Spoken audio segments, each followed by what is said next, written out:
I think I'd like to ask you, first of all, if you've gotten into any problems because of your lack of familiarity with the English language. You're laughing here. What's happened to you? Well, I found at first that Americans talk too quickly.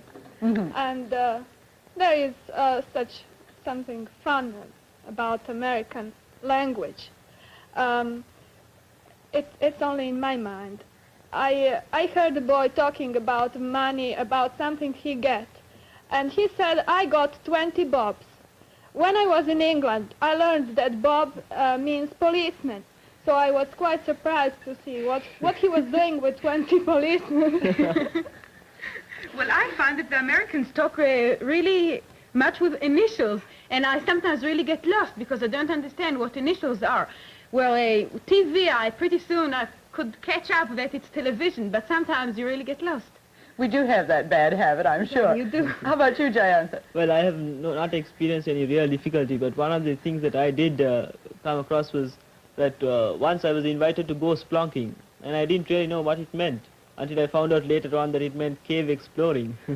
What about some slang expressions that you've got? Well, flunk to fail is one of the expressions which I have come across which was unfamiliar to me. Then also, when you want to say that you are being impudent, you say that he's getting fresh. And then being on the ball is also another unfamiliar expression. Magoob, have you had any? Well, my own trouble with the American language is the slang. The slang expressions which you meet now and then. It is obviously that the Americans are going to Americanize the English language, for I have never heard such words as Yanks, for example, meaning Americans, guys, meaning men, or old hat, or warmed over cabbage, meaning something old or out of date, particularly new to me. Well, in Israel, when you want to say that it's really out of date, you say, well, you aren't discovering America. America was discovered long ago.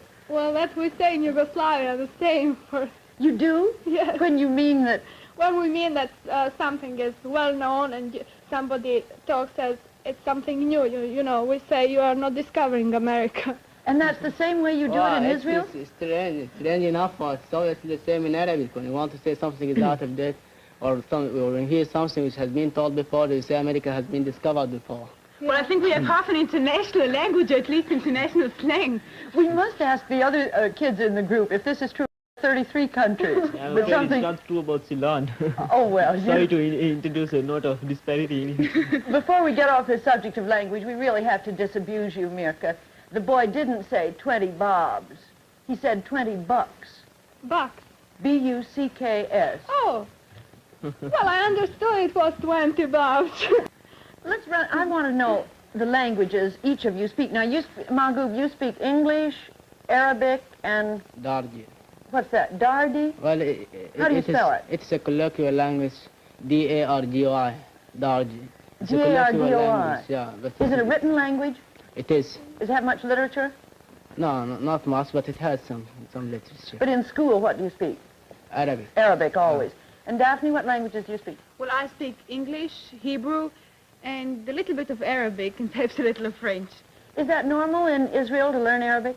Yes, it's compulsory 3 years, and apart from that, there are faculties who take only Arabic, Arab manners, literature, geography, and history, all just connected with Arab, just whole faculties who take them, and there are quite a few who take it. But Arabic is compulsory for 3 years in your school? For 3 years, it's in my school, I learned it for 3 years. I don't say what I know now, but at least it's compulsory. Have you tried speaking Arabic with any of the students in the forum group from Arab countries?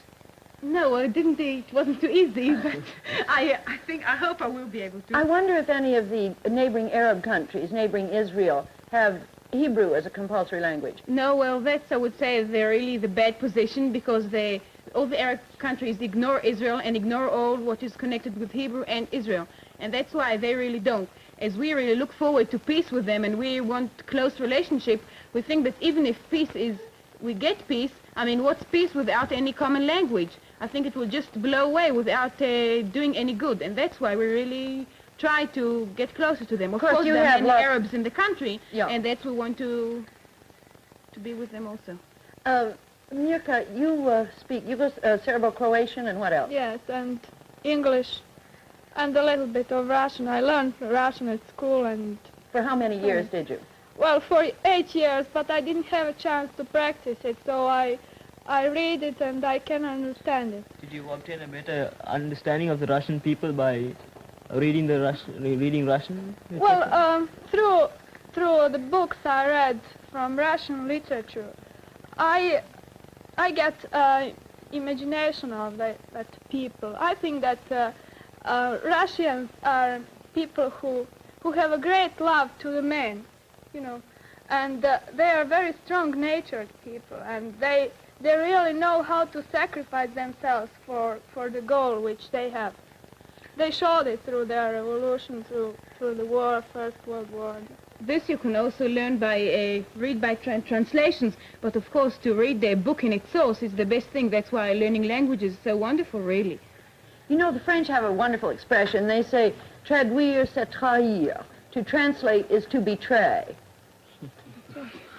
Can you think of any proofs in your own languages that are, when you translate, that you really betray the meaning?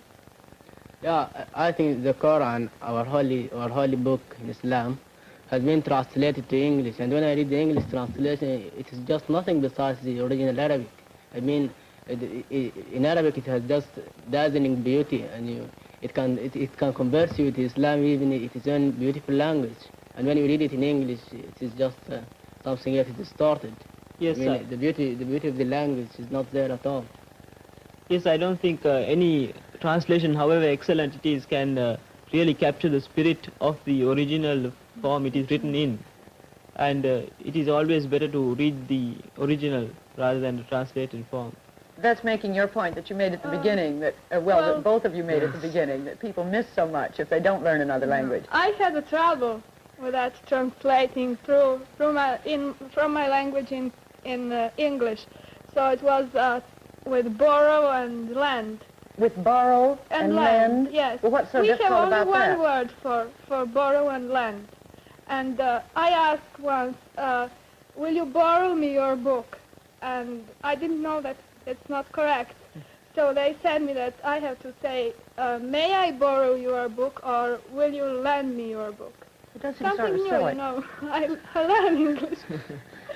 Tell me, is Russian compulsory for 8 years for all Yugoslav students? No, it's not compulsory. You can choose. In high school, you have to take 2 languages, and you may choose Russian, French, German, English. In some schools, Italian, but it's very new. So I chose Russian and English. If a student were going to have to choose either Russian or English, suppose he was going to choose Russian, what would be the reasons why he would prefer to study Russian over English in Yugoslavia?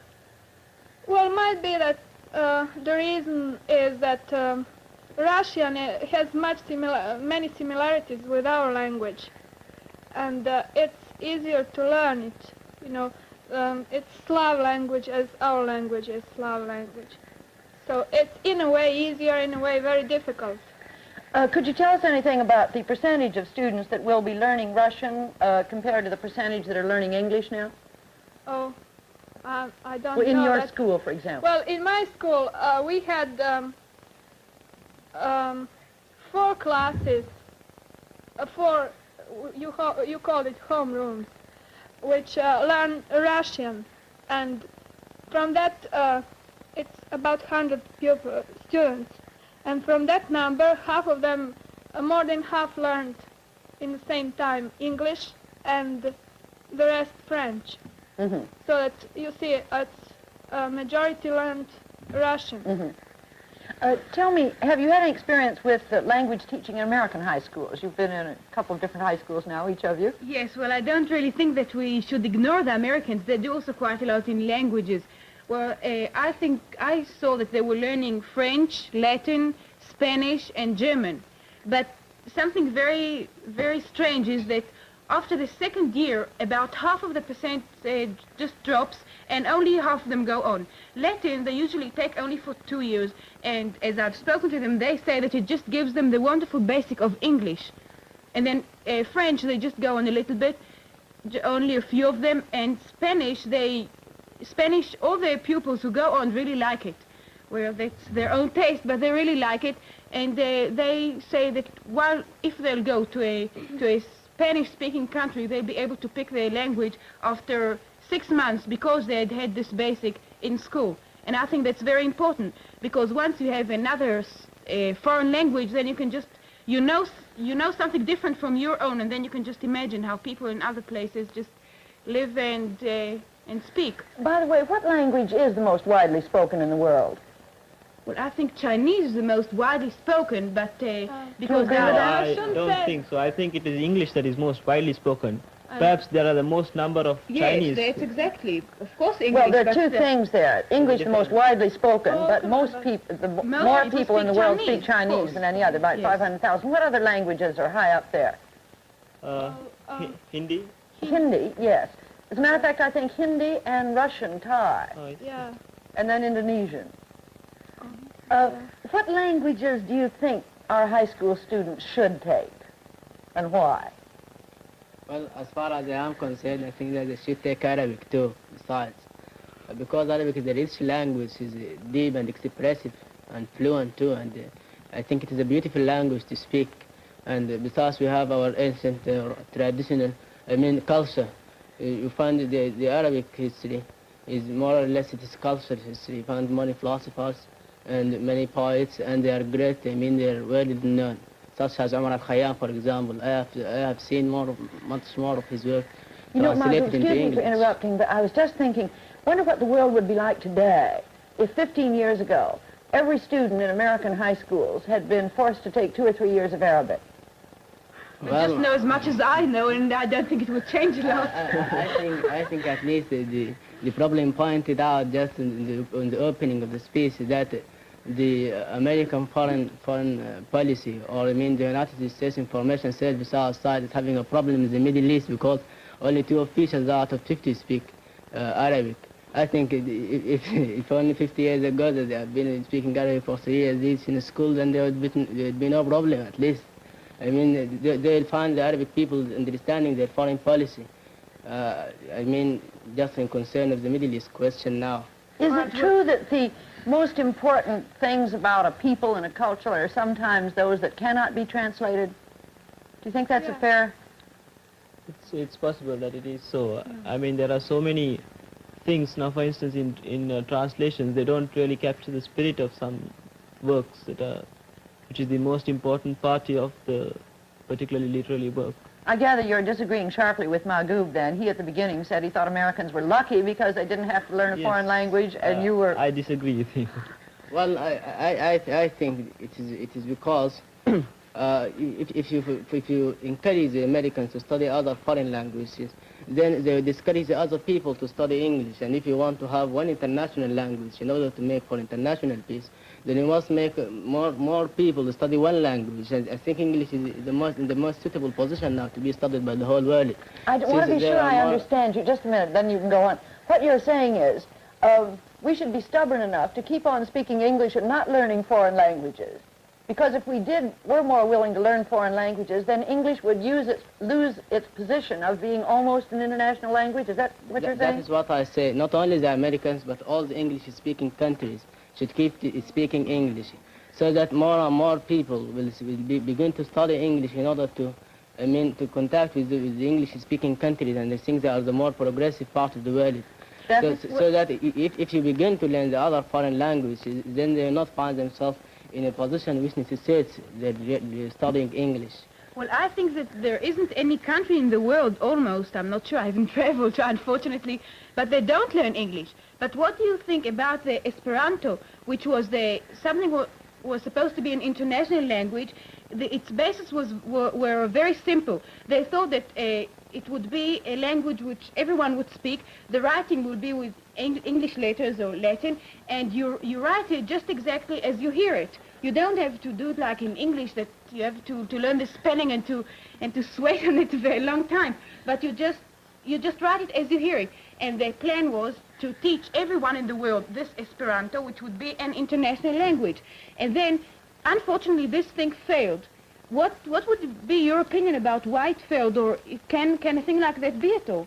Yes, it is regrettable that Esperanto had failed, but perhaps it was rather impracticable since you were trying to teach the whole world a new language instead of using a language which is already in usage as one of the world languages. But it wasn't really a new language, because there were so many things from English and from Latin, and it was the most, I think that a person who hears it knows many languages, just many words. He understands many words that just without thinking, because it's really the most common language. But it failed. And I think an international language would be a very suitable thing for our world. How would an international language contribute towards world peace, do you think?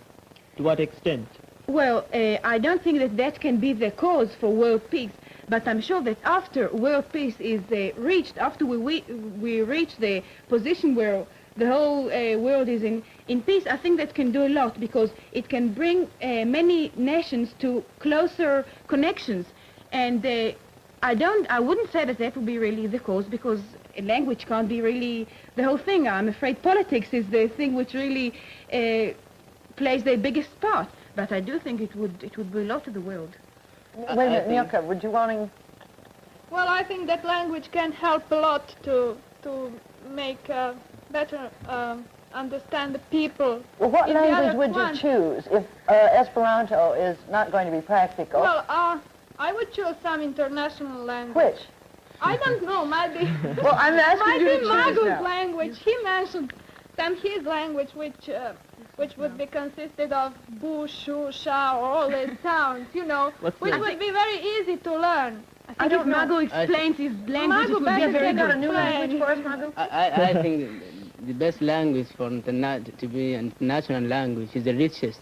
And when I say the richest, I mean, for example, the language which has many words. Those words mean what they say, mean what they sound like. For example, when the English words buzz, crack, crush, these words sound like what they mean. Magu, And then how do you if say you want buzz in Arabic?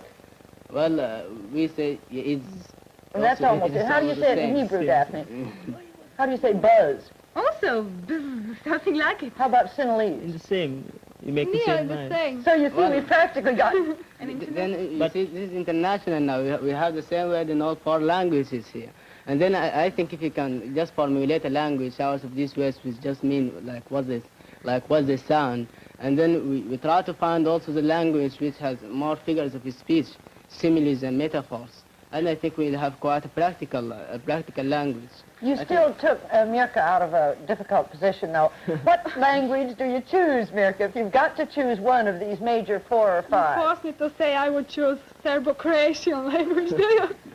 Well, No, I would no, choose I mean, Hebrew. of the major ones, if you had to choose between the major languages in the world, which we've said were Chinese, Russian, English, Hindi, and Indonesian, no, Spanish came in there, and Indonesian, what would be the best one to choose? Well, for me, because I speak Slav language, the best one would be Russian.